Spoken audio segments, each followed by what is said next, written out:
Hi everyone, TANCET 2019 MBA question paper oda video solution idu. In the question is a data sufficiency question. The data sufficiency question solve பண்றதுக்கு வந்து geometry la some basic formula தெரிஞ்சா யூஸ்ஃபுல்லா இருக்கும். Perimeter of a triangle, perimeter of a square, ஒரு equilateral triangle இருந்தனா அதோட altitude ஓட formula என்ன, ஒரு ஸ்கொயரா இருந்ததுனா அதோட diagonal ஓட formula என்ன, இந்த மாதிரி formula எல்லாம் தெரிஞ்சனா இந்த கேள்வியை solve பண்ண முடியும். So some basic formulae in geometry is required to solve this question. Medium difficulty question, right? Let's get started. Actually, exam lab time constraint இருந்ததுனா இந்த கேள்வியை skip பண்றது better because இதுல வந்து கொஞ்சம் calculationலாம் போட்டு அந்த formula கரெக்ட்டா எழுதி அப்பனா தான் இந்த answer கரெக்ட்டா கிடைக்கும். There are other questions in this very same paper which are a lot easier, quick-ஆ solve பண்ண முடிஞ்ச கேள்விலாம் இருந்தது. So இந்த கேள்வியை skip பண்றதுல தப்பு இல்ல, but we'll solve it because we are in a learning mode. Let's get started with the question. Is the length of a side of equilateral triangle C less than the length of a side of square D? ஒரு equilateral triangle ஓட side அந்த ஈக்குவலர் triangle வந்து சீனு பேர் கொடுத்துருக்காங்க. அந்த equilateral ட்ரையாங்கிளோட side வந்து அந்த ஸ்கொயருக்கு பேர் டீனு கொடுத்துருக்காங்க.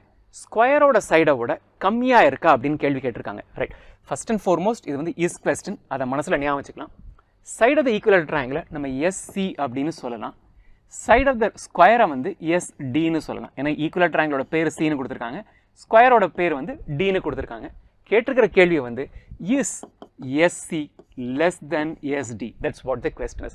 Is the side of the equilateral triangle less than the side of the square? Is what the question is. Look at the statements in a while.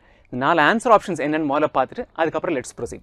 The 4 answer options that we have here are statement 1 alone is sufficient, 2 is not அப்படின்னா answer option is A. 2 alone is sufficient, 1 is not னா answer option is B. Each statement alone is sufficient. Statement 1 வச்சு மாத்திரம் answer கொண்டு வர முடியும். Statement 2 வச்சு மாத்திரம் answer கொண்டு வர முடியும். Each statement is independently sufficient அப்படின்னா answer option is C. அந்த ரெண்டு statement தனித்தனியா sufficientல, but taken together the statements are sufficient, then the answer option is D. So we know what these 4 answer options are. Let's spend 1 minute on what the question is, what kind of an answer will it get, and then look at when the data is sufficient. இந்த மூணையும் முடிச்சிடலாம். என்ன கேள்வி, அதுக்கு எப்படி answer இருக்கும், எப்போ data sufficient இது தெரிஞ்சிருச்சுன்னா we'll jump into the questions, the statements directly, right? But before we proceed with any of those things, சேனலுக்கு சப்ஸ்கிரைப் பண்ணிட்டீங்களா? இது வரைக்கும் சப்ஸ்கிரைப் பண்ணலைன்னா இப்போயே சப்ஸ்கிரைப் பட்டனை கிளிக் பண்ணிவிட்டு நோட்டிஃபிகேஷன்ஸை டர்ன் ஆன் பண்ணிவிடுங்க. We'll be uploading videos at frequent intervals of past TANCET papers. எப்போ TANCET notification வருது, எப்படி application form fill up பண்ணுறது, எல்லா டீட்டெயில்ஸ் ரெகுலராக we'll be uploading videos. So don't miss out on any of these important updates. Right now, please subscribe to the channel and turn on notifications. Get started. இது என்ன கேள்வி? இந்த கேள்வி வந்து ஏற்கனவே சொல்லியிருக்கோம். அந்த side of the equilateral triangle வந்து SCன்னு எடுத்துக்கிறோம், சைடு ஆஃப் த ஸ்கொயரை வந்து SDன்னு எடுத்திருக்கோம். ஸோ கேள்வி வந்து is the side of the equilateral triangle less than the side of the square is what the question is. இப்போ ஒரு இஸ் கொஸ்டினுக்கு எப்போவுமே எப்படி ஆன்சர் இருக்கும்? Answer will either be an yes or the answer will be a no. எந்த is கேள்வி எடுத்தாலும் answer எஸ்ஸாக இருக்கலாம் இல்லை நோவாக இருக்கலாம். இஸ் டுடே மண்டே, இன்னைக்கு மண்டேயாக இருந்தால் எஸ்ன்னு சொல்லுவோம், இன்னைக்கு வேறு ஏதாவது நாளாக இருந்தால் நோன்னு சொல்லுவோம். ஸோ எல்லா இஸ் கொஸ்டின்ஸுக்கும் answer will either be an yes or a no. இந்த கேள்விக்கு when will the answer be yes? If the side of the equilateral triangle is less than the side of the square, then the answer is going to be an yes. When will it be a no? இது அதிகமாக இருந்தால், if the side of the equilateral triangle is greater than the side of the square, அப்போ answer நோவாக இருக்கும். ஏன்னா இது அதிகமாக இருக்குது. கம்மியாக இருக்கான்னு கேட்டிருக்காங்க, அதிகமாக இருந்தால் ஆன்சர் நோவாக இருக்கும். இன்னும் ஒரு சினாரியோலையும் நோவாக இருக்கும். கம்மியாக இருக்கான்னு கேட்டிருக்காங்க, ஈக்குவலாக இருந்தாலும் என்ன அர்த்தம்? கம்மியாக இல்லைன்னு அர்த்தம். So when it is greater or when it is equal, the answer is no. So we know that it's an is question. We know the answer will be an yes or a no. We know when is it an yes, when is it no. இது வரைக்கும் clarity இருக்கு. All that we'll have to do right now is when is the data sufficient. For any is question for which the answer is yes or no, the data is sufficient when we have a definite yes or a definite no. கன்க்ளூசிவா இது கம்மியாக தான் இருக்கு அப்படின்னு சொன்னாலும் okay, இல்லை கன்க்ளூசிவா இது நிச்சயம் கம்மியாக இல்லை அப்படின்னு சொன்னாலும் ஓகே. ஸோ கன்க்ளூசிவாக டெஃபினட்டாக சொன்னோன்னா the data is sufficient. So we have clarity on all of these things. Quickly jump into statement 1. We'll evaluate statement 1 alone. அதை மாத்திரம் பார்க்கலாம். அதை வச்சு இந்த side of the equilateral triangle கம்மியாக இருக்கா இல்லையான்னு கண்டுபிடிக்க முடியுதான்னு பார்க்கலாம். So this is the question. Is நம்ம question இங்கே எழுதிக்கலாம் ஒன்று தடவை. Is SC less than SD, where SC stands for side of the equilateral triangle and SD stands for side of the square. Statement 1ல என்ன சொல்லியிருக்காங்க? The perimeter of C and the perimeter of D are equal. ஸ்கொயரோட பெரிமீட்டரும் சுற்றளவும் equilateral ட்ரையாங்கிளோட சுற்றளவும் ஒன்று தான் இருக்காங்க. அதுக்கு நம்ம ஒரு variable கொடுத்துடலாம். ரெண்டுமே ஒன்றுனா 100 இருக்கலாம், 50 இருக்கலாம், ஏதோ ஒரு வேல்யூ. அதை வந்து நம்ம ஒரு வேரியபிளாக பீன்னு கொடுத்துடலாம். Perimeter of both of these things is equal to a b. equilateral triangle ஓட perimeter என்ன? Perimeter of the equilateral triangle is equal to 3 times the side. Perimeter of the square என்ன? Perimeter of the square is equal to 4 times the side. ரெண்டு perimeter same டாங்க. So அதனால அது ரெண்டையுமே p ன்னு எடுத்திருக்கும். So side of the equilateral triangle எவ்வளவா இருக்கும்? That is therefore equal to p by 3. Side of the square எவ்வளவா இருக்கும்? That is equal to p by 4. So ஏதோ ஒரு நம்பரை 3ஆல் வகுத்தோம்னா நமக்கு வந்து side of the equilateral triangle கிடைச்சிருது. அதே நம்பரை 4ஆல் வகுத்தோம்னா நமக்கு side of the square கிடைக்குது. இந்த ரெண்டு ஃப்ராக்ஷனையும் பார்த்தீங்கன்னா நியூமரேட்டர் சேமாக இருக்குது. இங்கே டினாமினேட்டரோட வேல்யூ அதிகமாக இருக்குது. ஸோ ஃபார் எக்ஸாம்பிள் இப்படி எடுத்துக்கலாமே, 100 5ஆல் டிவைட் பண்ணி பார்க்கலாம், 100 4ஆல் டிவைட் பண்ணி பார்க்கலாம். எதுக்கு வேல்யூ அதிகம்?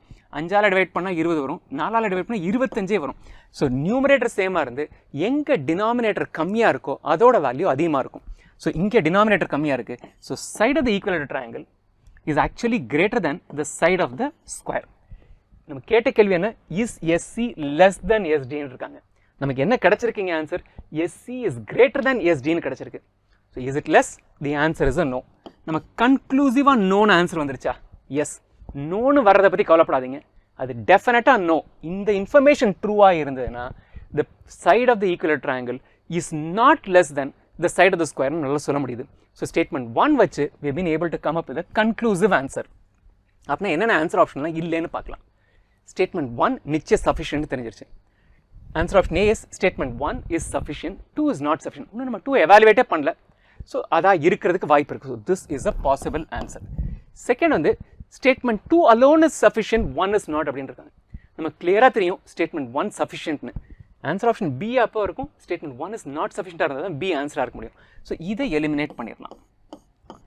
Answer option C is each statement alone is sufficient. 1 sufficient தெரிஞ்சு போச்சு, 2 இன்னும் எவாலுவேட் பண்ணல. ஸோ அதுவும் சஃபிஷியண்டாக இருந்தால் ஆன்சர் ஆப்ஷன் சியாக இருக்கிறதுக்கு வாய்ப்பு இருக்குது. So this is also possibility. Answer option is D. when both statements together are taken அப்போதான் சஃபிஷியன்ட் இருக்காங்க. 1 இண்டிவிஜுவலாகவே சஃபிஷியண்டாக இருக்கிறனால டியும் ஆன்சரில். So statement 1 alone is sufficient நோனே we been able to eliminate answer options B and D. Get down to 2 answer options A or C. Statement 2 alone evaluate பண்ணலாம். 2 alone is sufficient na we'll go with C. 2 is not sufficient na 1 was sufficient, 2 is not sufficient. So answer option A nu முடிச்சிடலாம். Let's take a look at statement 2. Looking at statement 2, let's just look at statement 2 alone. இந்த ஸ்டேட்மெண்ட்டுக்கு வந்து நமக்கு கோர்ஸில் இன்ஃபர்மேஷன்லாம் தேவை. Height of an equilateral triangle and diagonal of a square தெரிஞ்சாகணும். Height of an equilateral triangle முதல்ல formula எழுதிடலாம். Equilateral ட்ரையாங்கிளோட இது வந்து சீன் எழுதிக்கிறேன், பிகாஸ் நமக்கு ஈக்குவலேட்டர் ட்ரையாங்கிளுக்கு பேர் சீன் கொடுத்துருக்காங்க. Height is equal to √3/2 A, which is the side of the equilateral triangle, which you are given as this variable SC, side of the equilateral triangle. Diagonal of the square, அது அப்புறமா ஸ்டேட்மெண்ட்டை படிக்கலாம். இந்த ரெண்டு formula முதல்ல எழுதிடுறேன். Diagonal of the square, because the square க்கு d னு பேர் கொடுத்தனால diagonal d of d is equal to √2 times the side of the square. So இந்த ஃபார்முலா எழுதியாச்சு. இதுக்கப்புறம் let's read the statement. The ratio of the height of the equilateral triangle to the diagonal of the square is 2√3:3√2 அப்படின்னு இருக்காங்க. ரேஷியோவாக இருந்ததுன்னா எப்போவுமே ஒரு factor ஒன்று add பண்ணி அதை ஒரு நம்பராக மாற்றிடுங்க. ஸோ இந்த height of the equilateral triangle 2√3Kன்னு சொல்லிடலாம். This is equal to 2√3K. Diagonal of the square 3√2 ரேஷியோவில் கொடுத்ததுனால we'll say that is equal to 3√2K. ஏதாவது ஒரு ரேஷியோ 1:2ன்னு கொடுத்தானா 1K:2Kன்னு சொல்லலாம். இங்கே வந்து 2√3K:3√2K அப்படின்னு நம்ம சொல்லியிருக்கோம், ரைட்? ஸோ இங்கேருந்து we know √3/2 into side of the equilateral triangle is this value. So side of the equilateral triangle is equal to 2√3K divided by √3/2. இதை சால்வ் பண்ணி முடிச்சிடலாம். √3 கேன்சல் ஆயிரும். இந்த 2 நியூமரேட்டருக்கு போயிட்டு SCயோட வேல்யூ வந்து 4K. So in terms of K, equilateral ட்ரையாங்கிளோட side எவ்வளவு இருக்குது? That's equal to 4K. We'll compute the value of SD similarly. SD is equal to 3√2K divided by √2. ஏன்னா √2 times SD is equal to this. So essentially SD is equal to இந்த √2 divide பண்ணுறோம். இது ரெண்டு cancel பண்ணிட்டோம்னா this is equal to 3K.